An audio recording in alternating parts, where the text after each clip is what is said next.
đang theo dõi Polo News. Kính thưa quý vị khán giả, kính thưa toàn thể anh em, cô bác, con cháu của người Thượng Tây Nguyên chúng ta, dù đang sinh sống tại Việt Nam hay đang tị nạn, định cư ở Hoa Kỳ, Canada, Thái Lan và nhiều quốc gia khác trên thế giới. Hôm nay, tôi lên tiếng với tư cách là mục sư Nglo Rahlan, một người con của Tây Nguyên, một người đã đi cùng nỗi đau, nước mắt và hy vọng của dân tộc mình trong suốt nhiều thập niên qua.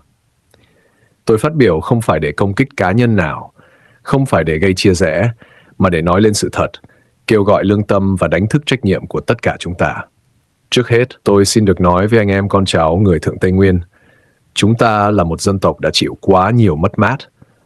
Chúng ta mất đất, mất rừng, mất tự do, mất quyền tự quyết và mất cả niềm tin vào công lý trong nước. Nhưng điều đau lòng nhất không chỉ đến từ sự đàn áp bên ngoài, mà đôi khi còn đến từ sự chia rẽ, nghi kỷ và thiếu tôn trọng lẫn nhau trong chính cộng đồng của chúng ta. Hôm nay tôi muốn nói thẳng, nói thật và nói rõ với các mục sư, người lãnh đạo tôn giáo, người hoạt động cộng đồng của người Thượng đang ở Hoa Kỳ, Canada, Thái Lan và cả Việt Nam.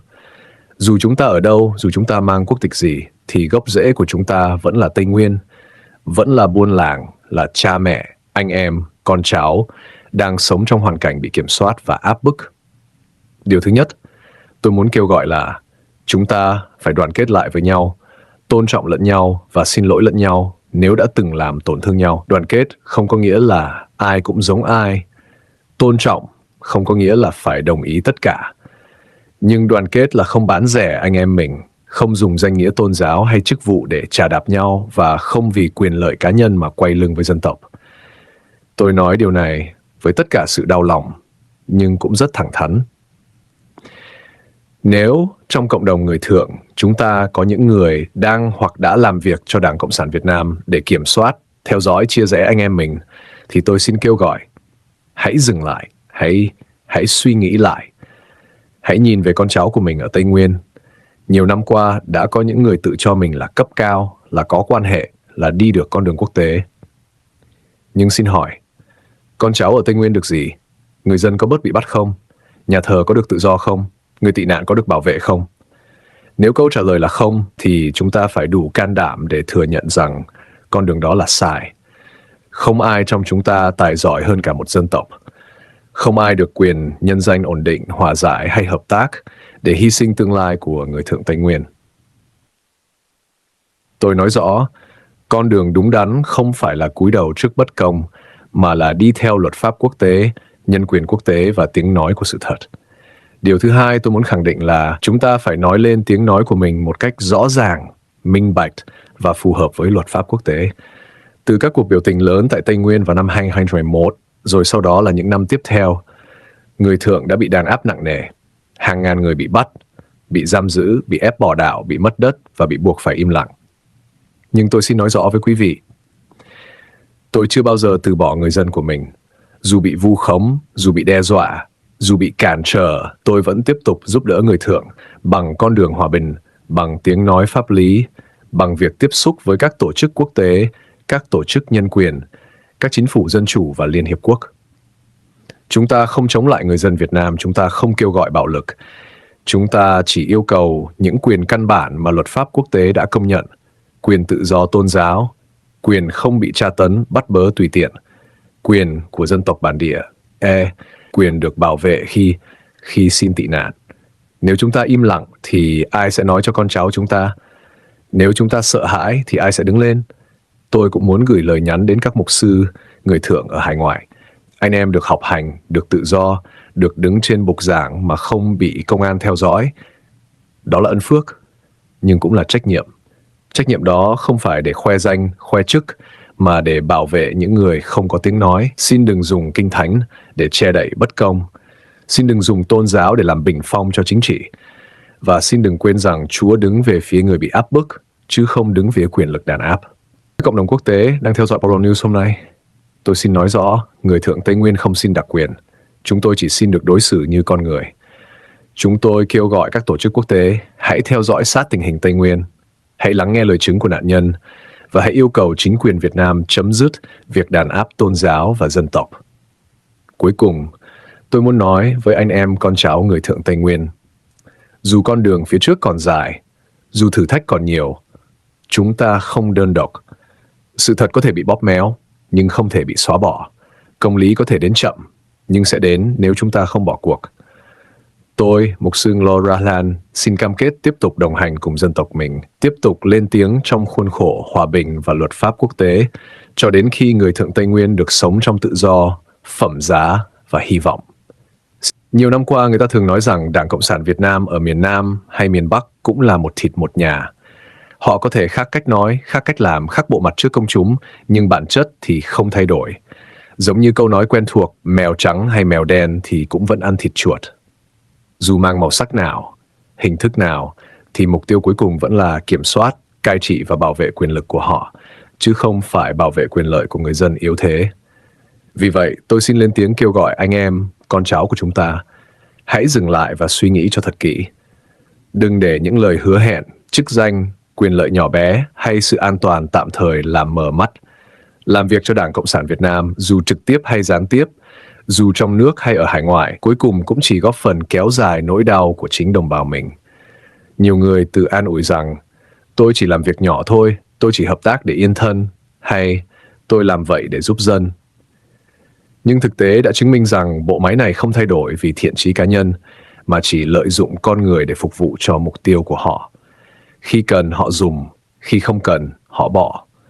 Còn hậu quả thì người dân, đặc biệt là các cộng đồng yếu thế, phải gánh chịu. Đối với người Thượng Tây Nguyên, nỗi đau đó đã quá rõ ràng.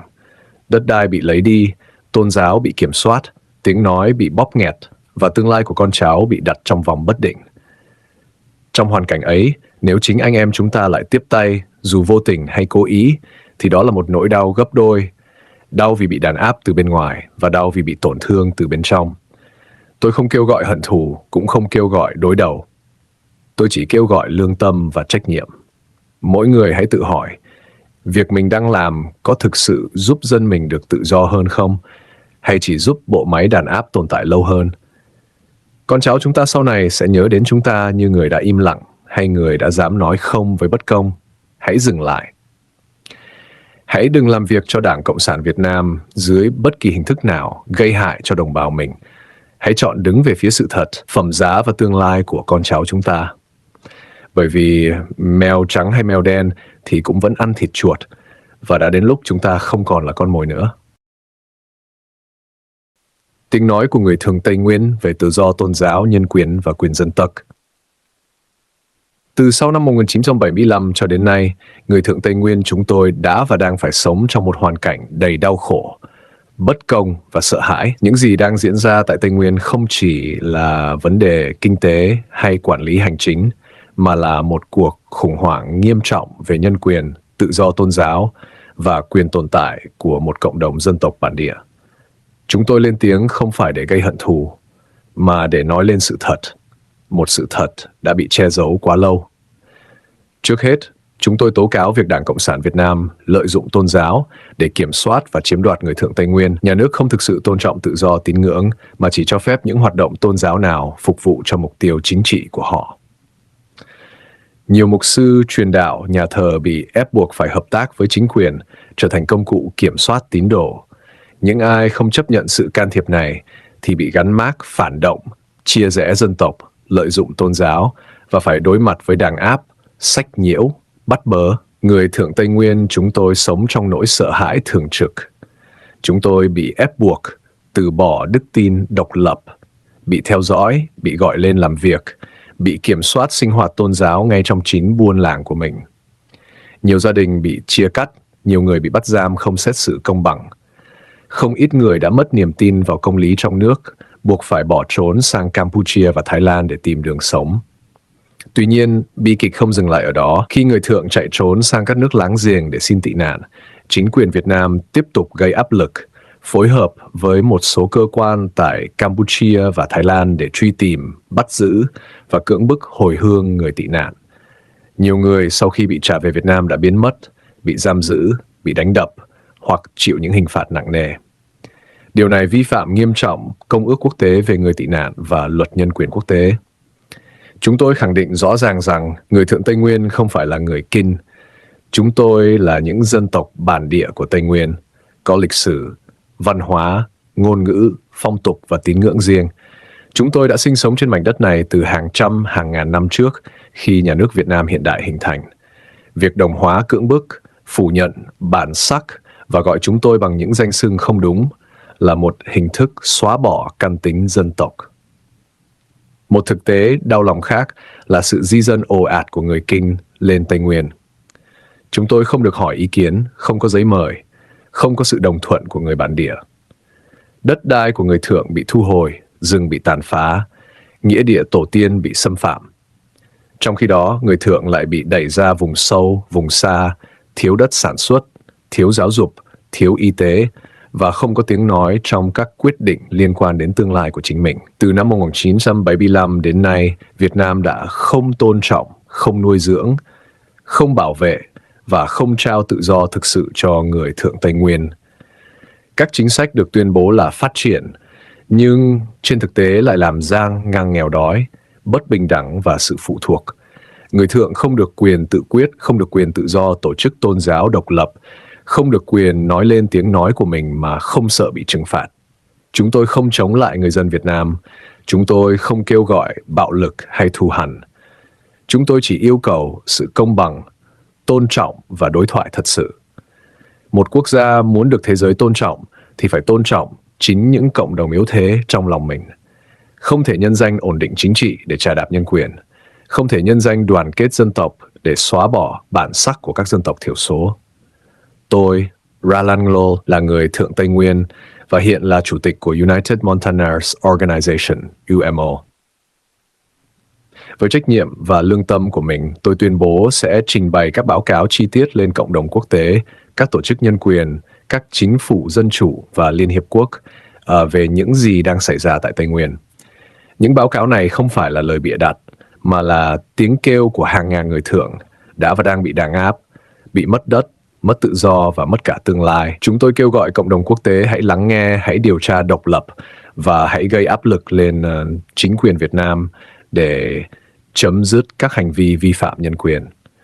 Chúng tôi mong muốn một Tây Nguyên nơi người Thượng được sống đúng với bản sắc của mình, được tự do thờ phượng, được bảo vệ đất đai và được tham gia quyết định vận mệnh của chính mình. Tiếng nói của chúng tôi có thể yếu ớt, nhưng sự thật thì không thể bị chôn vùi mãi mãi. Công lý có thể đến chậm, nhưng chúng tôi tin rằng công lý sẽ đến nếu thế giới không quay lưng lại với nỗi đau của người Thượng Tây Nguyên. Xin cảm ơn quý vị đã theo dõi Polo News. Xin cầu nguyện cho Tây Nguyên và xin đừng quên người Thượng Tây Nguyên.